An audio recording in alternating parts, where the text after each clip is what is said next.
Copy image from Google to Canva. So hello guys, welcome back to my YouTube channel. In this quick tutorial, I'll be showing you how you can easily copy your image from Google to Canva. So first thing, just head over to any of your browser and make sure you have successfully logged into your Canva account by simply heading over to canva.com.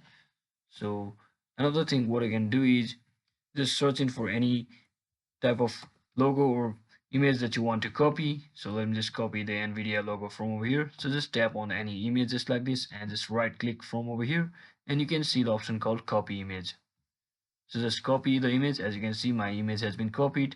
Now I will just simply head over to my design page and just right click over here and just click on paste over here, and you may have to allow the copy paste option. So just like that, you can easily paste the images or pictures from Google to your Canva.